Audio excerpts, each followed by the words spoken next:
Abo niya na material. Abo yung wish ni Eugene na si Mama tuluyan na gumaling sa sakit niya. At si Papa walang mararamdamang sakit. Di ba? Nang tuloy-tuloy. Hindi manalangin tayo. Makapangyarihan Diyos at wala nang iba pang Diyos para sa amin. Salamat sa araw na ito dahil we are celebrating the birthday today of our dear Eugene. Sa 8 taon, a precious gift of life that you have given to his Mama and Papa, May and Francis.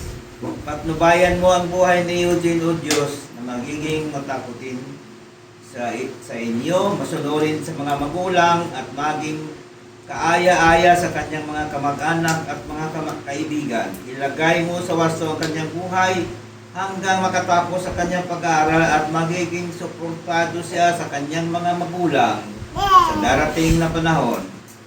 Ang kagalingan ng kanyang mama ay tuloy-tuloy po namin inihingi sa inyo at ilayo mo rin sa karamdaman ng kanyang papa na si Francis. Sa lahat ng ito, O Diyos, we pray in Jesus' name. Amen. Happy birthday!